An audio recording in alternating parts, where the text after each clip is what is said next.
Για τους πρώτους παρατηρητές το σύμπαν ήταν το βασίλειο των θεών. Έλεγχαν μέρα και νύχτα τις μετακινήσεις του ήλιου και της σελήνης, όπως επίσης των αστερισμών, καθώς και των περιπλανόμενων άστρων που σήμερα αποκαλούμε πλανήτες. Τιμούσαν τους θεούς με μεγάλα μνημεία, όμως αυτά τα μονολιθικά μνημεία είχαν και πρακτική λειτουργία. Ήταν τα πρώτα αστεροσκοπεία που κατέγραφαν την Ανατολή και τη Δύση του ήλιου, της σελήνης και των άστρων, ένα ουράνιο ημερολόγιο με το οποίο οι αρχαίοι μπορούσαν να υπολογίζουν τις εποχές και να προβλέπουν γεγονότα. Έτσι γεννήθηκε η αστρονομία.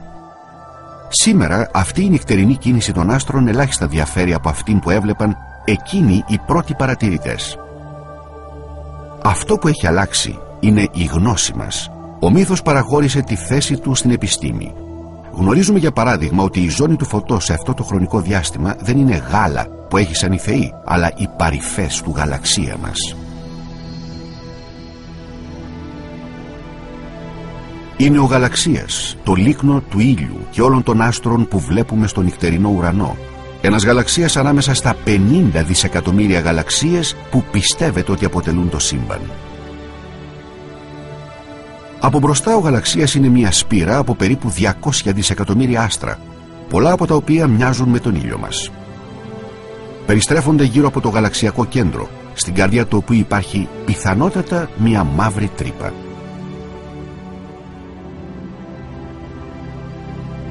Κουβαλώντας μαζί του τη γη και τους πλανήτες, ο ήλιος χρειάζεται 225 εκατομμύρια χρόνια για να ολοκληρώσει μία περιστροφή γύρω από το κέντρο του γαλαξία. Βρισκόμενος σε ένα σπυροειδή βραχίωνα, ο ήλιος απέχει τα 2 τρίτα της απόστασης από το κέντρο, πολύ μακριά από την κοχλάζουσα ενέργεια του πυρήνα, με το αέριο πέπλο και σκόνη του.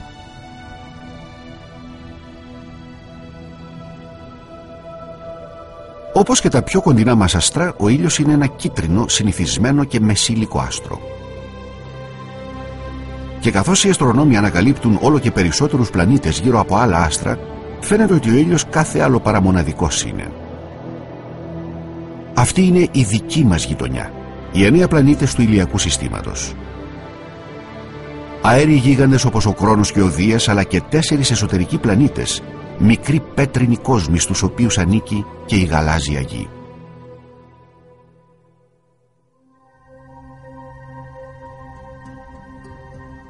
Η περιστροφή του μικρού πλανήτη μας γύρω από έναν άξονα με κλίση 23 μοιρών και η ετήσια κυκλική τροχιά της γης γύρω από τον ήλιο καθορίζουν την άποψή μας για το σύμπαν.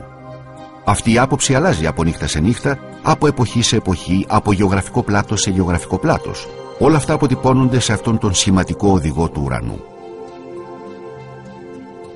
Τα άστρα συγκεντρώνονται σε σχηματισμούς ή αστερισμούς που συχνά κατονομάζονται στη μυθολογία των ουρανών.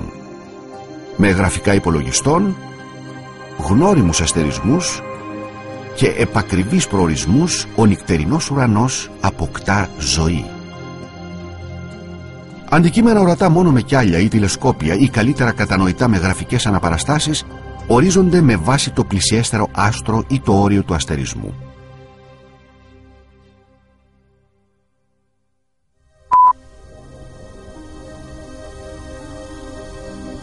Όπως συμβαίνει με όλους τους άλλους πλανήτες του ηλιακού συστήματος, έτσι και η Γη περιστρέφεται γύρω από τον ήλιο. Κάθε περιστροφή διαρκεί ένα χρόνο, λιγότερο από όσο χρειάζεται ο Άρης και οι εξωτερικοί πλανήτες και περισσότερο από όσο οι 2 εσωτερικοί. Φανταστείτε μια ευθεία που ξεκινάει από τη Γη, περνάει από τον ήλιο και φτάνει στους αστέρες υποβάθρου. Κατά τη διάρκεια ενός έτους, καθώς η Γη διανύει την τροχιά της γύρω από τον ήλιο, το αστρικό υπόβαθρο αλλάζει. Φυσικά δεν μπορούμε να δούμε τα άστρα επειδή ο ήλιος είναι πολύ λαμπρός. Αν όμως μπορούσαμε, αυτό είναι το μονοπάτι που φαίνεται να ακολουθεί ο ήλιος από το Μάιο στο Σεπτέμβριο. Οι αστρονόμοι ονομάζουν αυτή τη διαδρομή εκλιπτική. Κοιτάζοντας προς την αντίθετη κατεύθυνση, αυτή θα ήταν η βραδινή μας θέα, μια θέα που αλλάζει από νύχτα σε νύχτα. Από εποχή σε εποχή, η αλλαγή είναι ολοφάνερη. Στη διάρκεια του 24ωρου όμως, η αλλαγή είναι σχεδόν ανεπαίσθητη. Δεδομένου ότι τα άστρα ανατέλουν και δίουν 4 λεπτά νωρίτερα κάθε μέρα. Σε 3 μήνες έχουμε μία αλλαγή 6 ωρών. Κοιτάζοντας προς την πλευρά του ήλιου, θυμηθείτε ότι η δική μας ετήσια τροχιά γύρω από τον ήλιο είναι η αιτία για το φαινομενικό ταξίδι του ήλιου κατά μήκος της εκλειπτικής. Τα άστρα από τα οποία διέρχεται ο ήλιος είναι οι αστερισμοί του ζωδιακού κύκλου.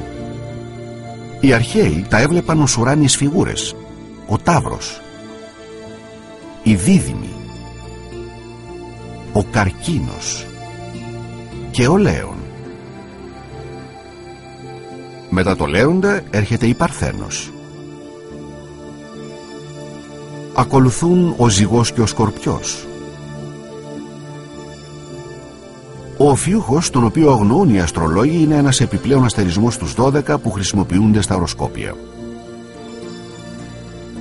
Στη συνέχεια ο Τοξότης, ο Εγώκερος και ο Υδροχόος. Στην τέταρτη και τελική εποχή η Ιχθύς,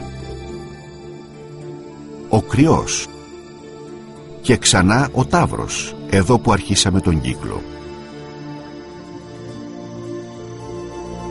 Τα 12 ζώδια του ζωδιακού κύκλου που χρησιμοποιούν οι αστρολόγοι έχουν ελάχιστα κοινά σημεία με τους 13 ζωδιακούς αστερισμούς της σύγχρονης αστρονομίας. Η αστρονομία είναι επιστήμη, η αστρολογία δεν είναι.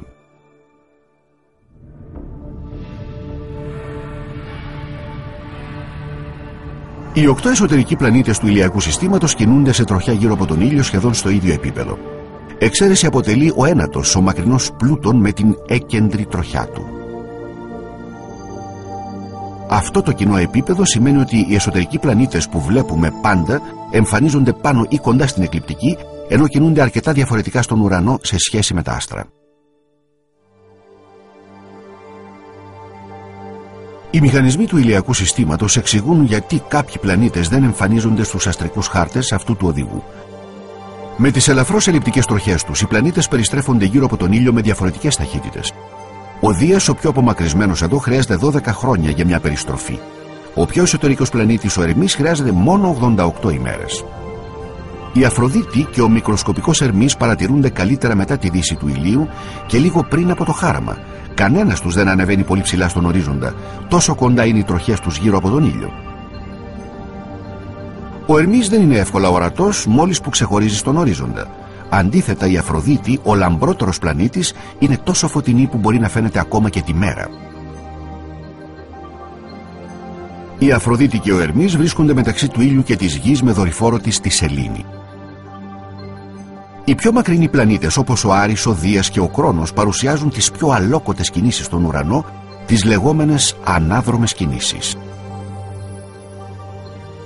Μια φορά το χρόνο στο ζωδιακό κύκλο ο πλανήτης Δίας σταματά την κανονική πορεία του από δυτικά προς ανατολικά και φαίνεται μάλιστα να οπισθοδρομεί λίγο. Το ίδιο συμβαίνει και με τον Κρόνο, αλλά κάθε 2 χρόνια. Στην περίπτωση του Δία, η αιτία του φαινομένου είναι η ταχύτερη τροχιά της γης γύρω από τον ήλιο. Καθώς αυτή προσπερνάει το Δία, ο πλανήτης μοιάζει να κινείται προς τα πίσω. Κατόπιν, καθώς η γη κινείται προς την άλλη πλευρά του ήλιου, ο Δίας προχωράει και πάλι μπροστά.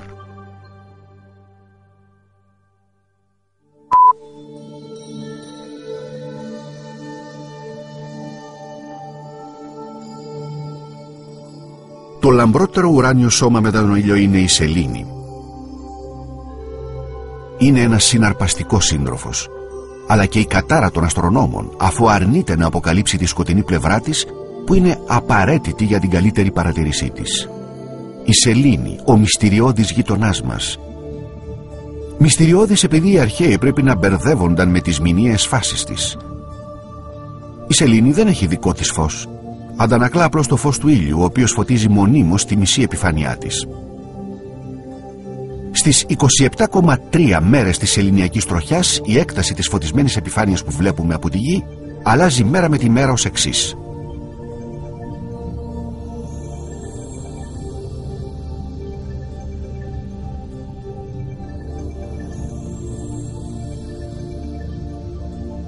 Η σελήνη δεν υπάρχει στους αστρικούς χάρτες αυτού του οδηγού. Όπως συμβαίνει και με τα περιπλανόμενα άστρα, τους πλανήτες, η σελήνη στείνει διαφορετικό χορό σε σχέση με τα άστρα του σύμπαντος.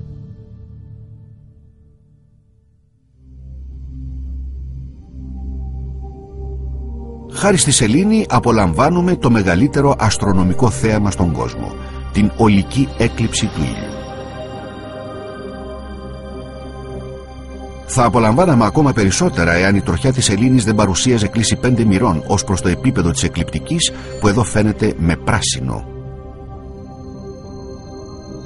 Κατά τη διάρκεια κάθε τροχιάς της γης η σελήνη διατέμνει 2 φορές το εκλειπτικό επίπεδο. Εδώ και εδώ. Για να γίνει μια έκλειψη πρέπει να ευθυγραμμιστούν η γη, η σελήνη και ο ήλιος. Φανταστείτε πως εσείς ο παρατηρητής είστε ο ήλιος. Καθώς τείνει να ολοκληρωθεί η ευθυγράμμιση έχουμε ολική έκλειψη. Εάν παρεμβληθεί η γη ανάμεσα στα 2 σώματα έχουμε έκλειψη σελήνης. Μια σεληνιακή έκλειψη λειτουργεί ως εξής. Κινούμενη στον κόνο σκιάς της γης, η σελήνη γίνεται κατακόκκινη.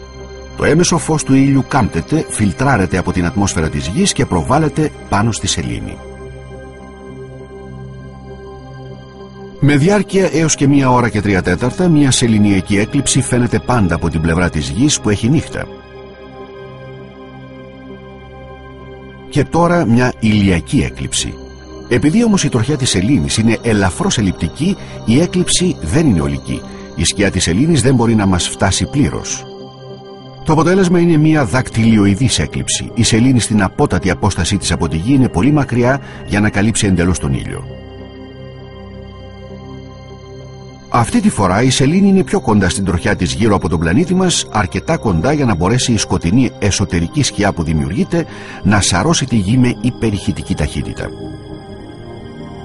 Μια τέτοια ευθυγράμμιση συμβαίνει περίπου 70 φορές σε έναν αιώνα. Στη γη η σκιά δημιουργεί ολική έκλειψη, η εξωτερική παρασκιά δίνει μερική έκλειψη. Για όσους βρίσκονται στην ολοκληρωτική σκιά, η ολική έκλειψη είναι μαγευτική, όταν μάλιστα ο ουρανός είναι καθαρός. Καθώς το φεγγάρι γλιστράει πάνω στον εκθαμβωτικό ηλιακό δίσκο, αυτή η μερική φάση μπορεί να κρατήσει 1,5 ώρα. Το διαμαντένιο δαχτυλίδι. Η σελήνη αποκρύπτει τον ήλιο. Κατόπιν, καθώς παιχνιδίζουν οι τελευταίες ακτίδες μέσα από τα σεληνιακά όρη, κάνουν την εμφάνισή τους οι χάντρες του Μπέιλι. Και ολική έκλειψη. Αυτό συμβαίνει επειδή ο ήλιος είναι 400 φορές μεγαλύτερος από τη σελήνη, ενώ η σελήνη είναι 400 φορές πιο κοντά σε εμάς σε σχέση με τον ήλιο.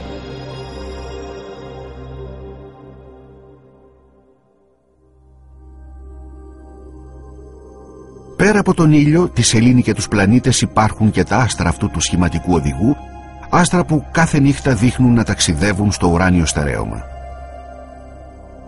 Δεν είναι όμως τα άστρα που κινούνται. Είναι ο πλανήτης μας που κάνει μια καθημερινή περιστροφή γύρω από έναν άξονα στερεωμένο στους ουράνιους πόλους. Ο πολικός αστέρας, Πολάρης, ορίζει το βόρειο ουράνιο πόλο. Γύρω από αυτόν τα ίχνη των άστρων αποκαλύπτουν την περιστροφή του πλανήτη Γη σε αυτό το νυχτερινό θέαμα. Ο νότιος ουράνιος πόλος δεν έχει κανένα άστρο ως σημάδι, μόνο το γειτονικό αστερισμό με την ονομασία Σταυρός του Νότου. Καθώς η γη περιστρέφεται, ο ουρανός φαίνεται να περικυκλώνει την κενότητα του νότιου ουράνιου πόλου. Βλέπουμε τις μεταβαλλόμενες φωτεινότητες των άστρων και 2 γαλάζια νεφελώματα, γαλαξίες γειτονικού στο γαλαξία μας. Τον βόρειο ουράνιο πόλο θα τον βρείτε ως εξής. Αναζητήστε τη Μεγάλη Κούπα, είναι εύκολα αναγνωρίσιμη. Αποτελεί μέρος του αστερισμού της Μεγάλης Άρκτου. 2 άστρα δείχνουν το δρόμο για τον πολικό αστέρα. Έχουμε φτάσει στον βόρειο ουράνιο πόλο. Αυτό που βλέπουμε βρίσκεται βορείως των μεσαίων γεωγραφικών πλατών του βορείου ημισφαιρίου. Είναι απόβραδο. Μαζί με τη Μεγάλη Άρκτο, αυτοί είναι οι αϊφανείς αστερισμοί, τα άστρα που κινούνται γύρω από τον ουράνιο πόλο. Από αυτό το γεωγραφικό πλάτος δεν ανατέλουν ούτε δίουν όπως οι περισσότεροι αστερισμοί. Υπόκεινται όμως σε εποχικές αλλαγές. 4 λεπτά τη νύχτα. 6 ώρες κάθε 3 μήνες. Για τον νότιο ουράνιο πόλο σχηματίστε μία γραμμή από τον Σταυρό του Νότου προς το Αχερνάρ, ένα λαμπρό άστρο. Στη μέση βρίσκεται ο πόλος. Μια μεγάλη ομάδα άστρων συγκροτεί τους αϊφανείς αστερισμούς. Αυτό που βλέπουμε βρίσκεται νότια από τα γεωγραφικά πλάτη του νοτιού ημισφαιρίου. Είναι απόβραδο. Αυτά τα υφανή άστρα δεν ανατέλουν ούτε δίουν. Διεξάγουν ωστόσο την εποχική κυκλική τους κίνηση.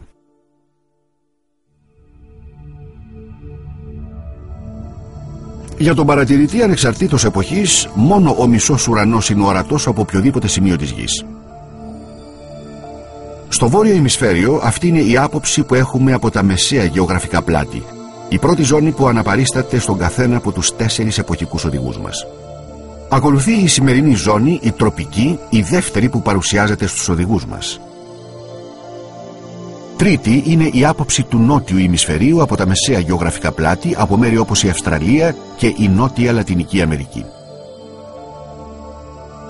Βρισκόμαστε στο βόρειο ημισφαίριο ατενίζοντας το βόρειο ουρανό. Ο στόχος μας είναι ο Πολικός Αστέρας. Αρχικά τον βλέπουμε στις 40 μοίρες βόρεια, ας πούμε από την Ουάσιγκτον. Όσο προχωράμε προς τον νότο, ο Πολικός Αστέρας πέφτει όλο και χαμηλότερα στον ορίζοντα. Στην πόλη του Παναμά, μόλις 10 μοίρες βορείως του Ισημερινού, ο Πολικός Αστέρας θα ήταν εδώ. Νοτίως του Ισημερινού, ο Πολικός Αστέρας εξαφανίζεται. Ανταυτού στην ίδια κατεύθυνση προς τον νότο βλέπουμε το νότιο ουράνιο πόλο. Όσο νοτιότερα πάμε, τόσο ψηλότερα ανεβαίνει ο πόλος. Περίπου 40 μοίρες νότια από τη Μελβούρνη της Αυστραλίας έχουμε αυτή τη θέα.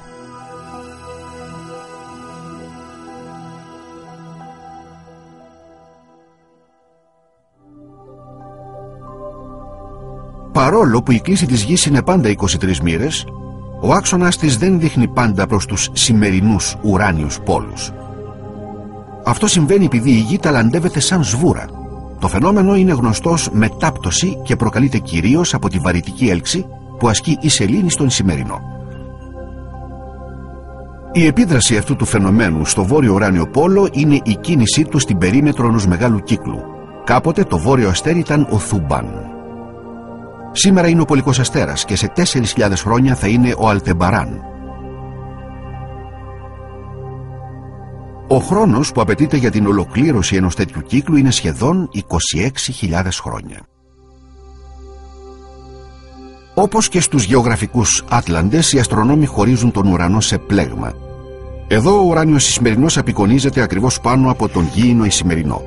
Προς τα βόρεια και αναδιαστήματα των 10 μοιρών υπάρχουν γραμμές απόκλησης. Το ίδιο γίνεται και προς τα νότια, είναι σαν γραμμές του γεωγραφικού πλάτους. Η γραμμή αυτή ισούται με 0 γεωγραφικό μήκος. Ονομάζεται το πρώτο σημείο του κρυού.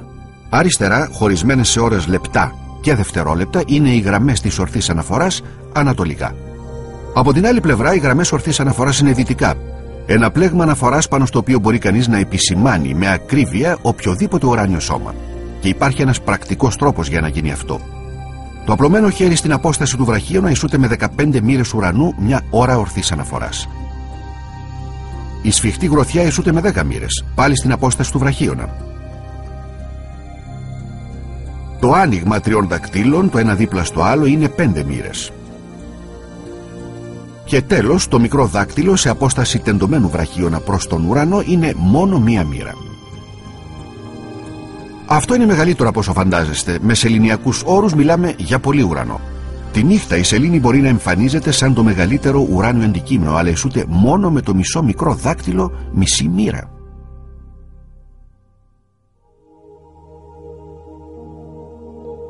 Για καλύτερη αστροπαρατήρηση, ο παρατηρητής χρειάζεται ένα τηλεσκόπιο ή τουλάχιστον καλά κιάλια. Είναι πολλά αυτά που δεν βλέπουμε με γυμνό μάτι. Ο αρχάριος παρατηρητής είναι προτιμότερο να αγοράσει ένα ζευγάρι ποιοτικά κιάλια με καλούς φακούς παρά ένα φθηνό τηλεσκόπιο. Η επένδυση αυτή θα κρατήσει μια ζωή. Πάνω σε κάθε ζευγάρι υπάρχουν αριθμοί που ορίζουν τη μεγέθυνση και τη διάμετρο των φακών. Αυτά εδώ είναι 10x50. Το 10 σημαίνει ότι αυτό το ζευγάρι δίνει δεκαπλάσια μεγέθυνση της εικόνας. Το 50 είναι το μέγεθος των φακών. Έχουν και οι δύο διάμετρο 50 χιλιοστών. Εδώ η προσοφθάλμη φακή είναι 5 χιλιοστά. Αυτό είναι το εύρος της κόρης εξόδου της φωτεινής δέσμης από τους προσοφθάλμιους φακούς. Το μέγεθος που χρειάζεστε είναι συνάρτηση της ηλικίας σας. Αν είστε κάτω από 40 ετών, οι κόρες των ματιών σας διαστέλλονται 7 χιλιοστά. Αν είστε πάνω από 40, διαστέλλονται μόνο 5 χιλιοστά. Αν είστε νέοι, θα βλέπετε καλύτερα μέσα από μια κόρη εξόδου 7 χιλιοστών. Χρησιμοποιήστε λοιπόν κιάλια που είναι 7x50 ή 10x70. Διαιρώντας τους αριθμούς έχετε την κόρη εξόδου.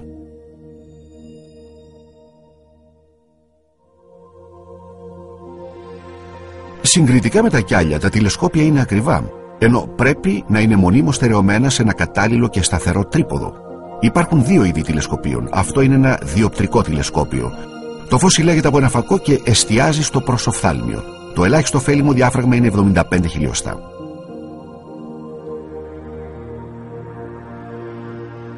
Τηλεσκόπια με διάφραγμα μεγαλύτερο από 100 χιλιοστά είναι συνήθως κατοπτρικά τηλεσκόπια. Τα δημοφιλή μεγέθη είναι εκείνα των 150 και 250 χιλιοστών. Το φως συλλέγεται από ένα βασικό κάτοπτρο στα δεξιά, αναπηδά σε ένα δευτερεύον κάτοπτρο και εκτρέπεται στο προσοφθάλμιο στο πλάι.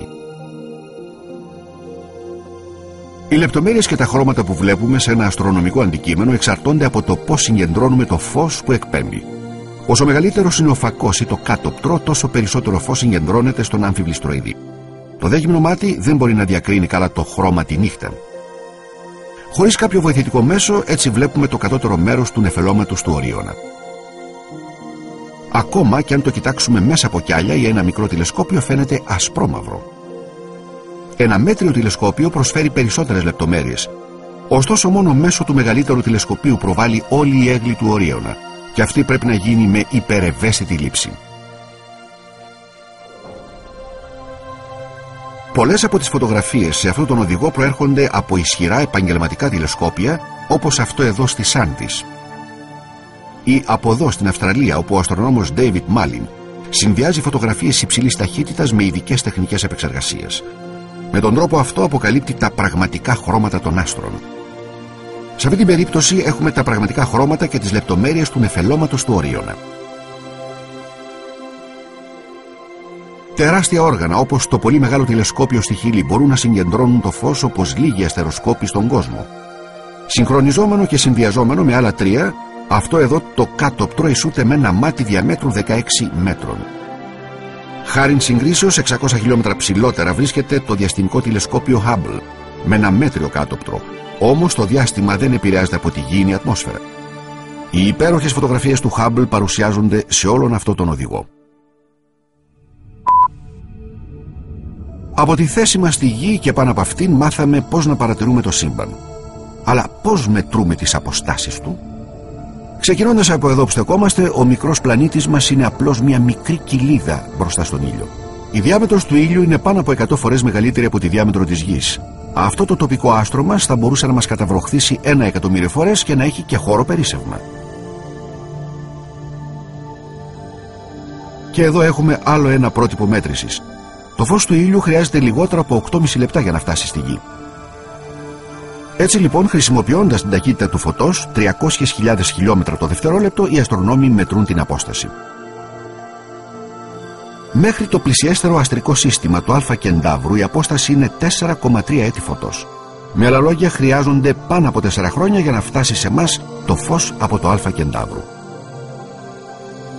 Με γαλαξιακούς όρους, από τον ήλιο μέχρι το κέντρο του γαλαξία μας, η απόσταση είναι 30.000 έτη φωτός.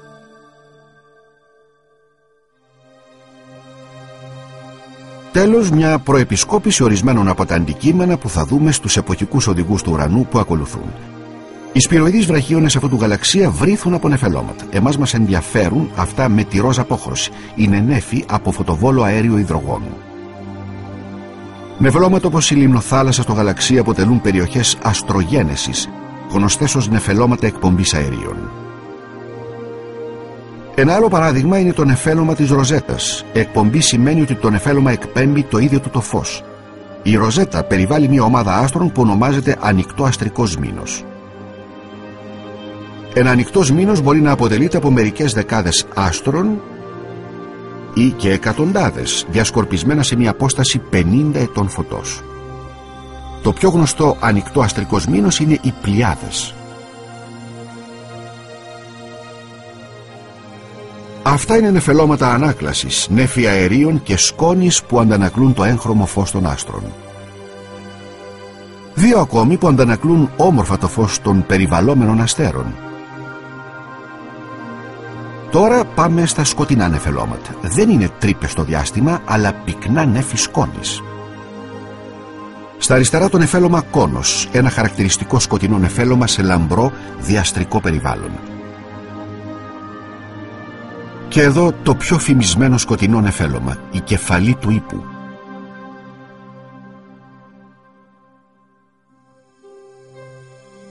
Στη συνέχεια πλανητικά νεφελώματα. Αυτό είναι το νεφέλωμα της Έλικος, που δημιουργείται καθώς ένα ετοιμοθάνατο άστρο αποβάλλει μύδρους αερίου. Ένα άλλο πιο περίπλοκο είναι το νεφέλωμα το μάτι της γάτας.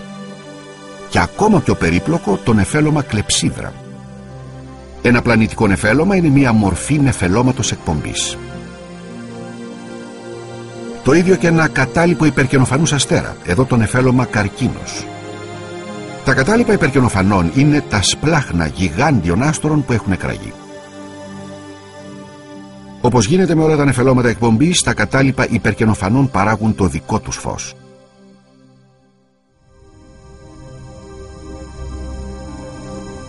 Σαν μικροσκοπική συνοδοί γύρω από το μεγάλο δίσκο του γαλαξία αρμενίζουν περίπου 150 σφαιρωτά σμήνη. Είναι σμήνη αρχαίων άστρων, ορισμένα πολύ πυκνά, με ακόμη πυκνότερους πυρήνες. Άλλα είναι πιο χαλαρά. Μπορεί να περιέχουν δεκάδες, ακόμη και εκατοντάδες χιλιάδες άστρα. Μπορεί να είναι έως και 1 εκατομμύριο άστρα σε ένα από τα μεγαλύτερα σφαιρωτά σμήνη, το 47 του Κάνας. Τέλος, οι γαλαξίες. Τα μπλε νέφη σε αυτή τη χρονική παρέλευση είναι τα νέφη του Μαγκελάνου, 2 γαλαξίες δορυφόροι του γαλαξία μας. Δεδομένου ότι δεν έχουν κάποιο συγκεκριμένο σχήμα, ονομάζονται ανώμαλοι γαλαξίες. Αντίθετα, η Ανδρομέδα είναι ένας καλοσηματισμένος σπυροειδής γαλαξίας και το μεγαλύτερο μέλος της τοπικής ομάδας γαλαξιών. Εκτός από την ομάδα αυτή υπάρχει ένας σπυροειδής γαλαξίας με μία δέσμη σκόνης, γνωστός ως NGC 5128. Ακόμα παραπέρα έχουμε έναν σπυροειδή σε πλάγια όψη, ονομάζεται NGC 4945. Και άλλος ένας, ο NGC 4565. Το NGC σημαίνει νέος γενικός κατάλογος, New General Catalog. Ακόμα βαθύτερα στο διάστημα, ο γαλαξίας Σομπρέρο είναι ένας ακόμα σπυροειδής σε πλάγια όψη. Εδώ είναι ένας ελλειπτικός γαλαξίας, ο M87. Το M προέρχεται από το Μεσιέ, τον κατάλογο ενός Γάλλου αστρονόμου. Αυτός είναι ένας καταπρόσωπος σπυροειδής, ο NGC 2997, που απέχει 55 εκατομμύρια έτη φωτός από εμάς. Και αυτός ένας ραβδοτός σπυροειδής, ο NGC 1365, σε απόσταση 60 εκατομμυρίων ετών φωτός. Η κεντρική ράβδος εμφανίζεται επίσης στον NGC 1300 σε απόσταση 75 εκατομμυρίων ετών. Οι περισσότεροι γαλαξίες εμφανίζονται σε ομάδες, μερικές από τις οποίες έχουν μόλις 2 ή 3 μέλη. Άλλες είναι τεράστιες, όπως το σμήνος της Παρθένου, και σφίζουν από περίπου 3.000 γαλαξίες. Λίγο πιο μακριά βρίσκεται το γαλαξιακό σμήνος της Καμίνου, με λιγότερους αλλά πανέμορφους γαλαξίες. Ακόμη μακρύτερα το σμήνος της Κόμης, με πάνω από 1.000 γαλαξίες. Και εδώ το μακρινό σμήνος του Περσέα, ένα πλούσιο αλλά δυσδιάκριτο σύνολο. Αυτοί είναι οι πιο απόμακροι γαλαξίες που έχουμε δει, 4 δισεκατομμύρια φορές πιο αμυδροί από τα άστρα που βλέπουμε με γυμνό μάτι. Οι εικόνες είναι από το διαστημικό τηλεσκόπιο Hubble. Δεν πειράζει που δεν θα τους δούμε ποτέ με τα μάτια μας, άλλωστε το σύμπαν είναι ένα ατελείωτο, γοητευτικό ταξίδι, όπως και αν το δούμε.